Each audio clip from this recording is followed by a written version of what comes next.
Doctor Sarvepalli Radhakrishna. নমস্କାର, ଆମେ ଆସିଗଲୁ ଆଉ ଗୋଟେ କ୍ୱେଶ୍ଚନ୍ ସିରିଜ୍କୁ ନେଇକି। ତାହେଲେ ଆଜି ଭାରତ ବିଷୟରେ କିଛି ପଚାରିବା, ଠିକ୍ ଅଛି? ହେଲା, କହିଲୁ ଭାରତର ପ୍ରଥମ ରାଷ୍ଟ୍ରପତି କିଏ? ডক্টর রাজেন্দ্র প্রসাদ। ଭାରତର ପ୍ରଥମ ଉପରାଷ୍ଟ୍ରପତି କିଏ? ডক্টর সর্বপল্লী রাধাকৃষ্ণ। ଗୁଡ୍। ଭାରତର ପ୍ରଥମ ମହିଳା ରାଷ୍ଟ୍ରପତି କିଏ? প্রতিয়া পাটিল। ଗୁଡ୍। ଭାରତର ପ୍ରଥମ ପ୍ରଧାନମନ୍ତ୍ରୀ କିଏ? পণ্ডিত জওহরলাল নেহরু। ଗୁଡ୍। ଭାରତର ପ୍ରଥମ ମହିଳା ପ୍ରଧାନମନ୍ତ୍ରୀ କିଏ? Indira Gandhi. Good, very good. ଭାରତର ପ୍ରଥମ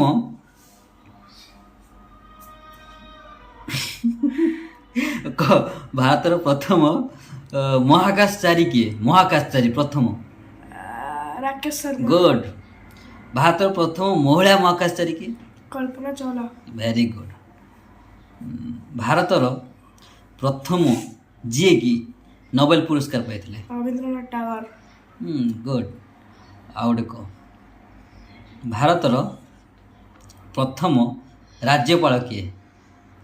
সরোজিনী নাইডু। Very good. ଆମର ଏବେ କ୍ୱେଶ୍ଚନ୍ ସିରିଜ୍ ସରିଗଲା, ପୁଣି ଦେଖା ହେବ ନେକ୍ସଟ ସେସନ୍ରେ। ରହିଲେ ବାଏ। ଏଇ କହ, ଲାଇକ୍ ସେୟାର ସବସ୍କ୍ରାଇବ୍।